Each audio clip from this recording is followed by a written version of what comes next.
CNN over and over and over again are trying to get any Jewish person to say, oh, yeah, this is Donald Trump's fault. I heard the rabbi of the synagogue. Yeah. Oh, Allison Camerata tried desperately to get him to say it was Trump's fault. He wouldn't do it. Right. You know, to his credit, he would not do it. They tried it with Joe Lieberman. They tried it with Ambassador Dermer from Israel. He wouldn't do it. And it turned on them.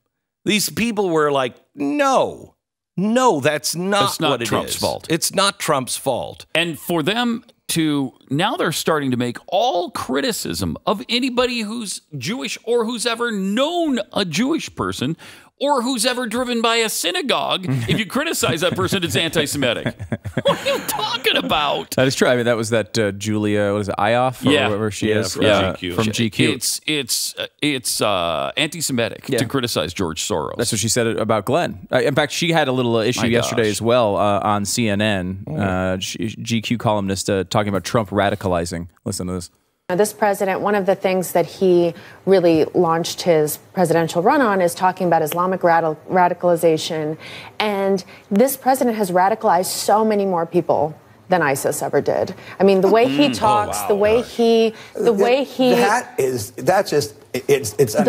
talks, the way that he allows these people, the way he winks and nods to these groups, the way he says, I know I'm not supposed to say it, but I'm a nationalist, gritting his teeth, kind of says, fine, okay, I condemn this, but then, you know, and all his... For you not to push back on that... You're about to push back. I'm about to bring... That's irresponsible. For her to say that the President of the United States has radicalized more people than ISIS is irresponsible. Okay, stop. You notice the guest was not just saying that to him, to her. The guest was saying it to the host. Yeah.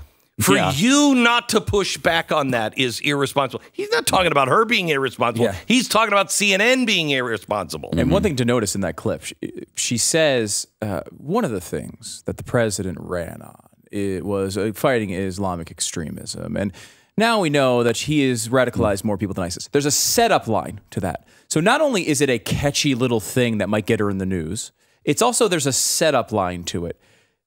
To me, obviously a planned line.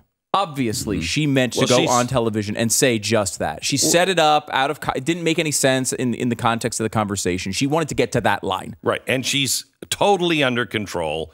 She's dispassionate about it. Yep. She's just having a conversation. Yes. So here is her apology when she realizes how bad that was a few minutes later. I think I spoke in the heat of the moment. This has been a very emotional and personally painful time for me. Right. I think I exaggerated, and I apologize for that. But the point I was trying ham-fistedly to make is that it's not a coincidence that, according to the ADL, the number of anti-Semitic attacks has jumped by nearly 60% in the first year that Donald Trump was in office. And it's no coincidence because even though the main danger is homegrown right-wing extremists, as many studies have pointed out, this administration has methodically shifted resources away from monitoring those people, away from trying to control those people and keep them from committing violence. So but I do apologize for that heated rhetoric. Like, that's not an apology at all. Yeah. Not an apology at all. She further inflames what she was saying. And there's no pushback from CNN. No, they don't care. I mean, it's great for them. They like it. Yeah, because they believe it. They do. They believe it. They are. I've never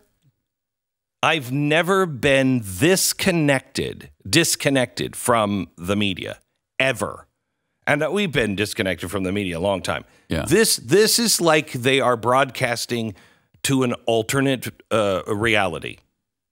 I mean, it's I don't even know how they see these things. Well, I don't. I mean, as an anti-Semite, that's what you expect Glenn to say, right? I mean, that's right. I forgot. I am this same person said that I was an anti-Semite. She did. And we looked back to see if we could find the evidence of it, and you do talk about the Jews a lot. This guy, he's obsessed with them.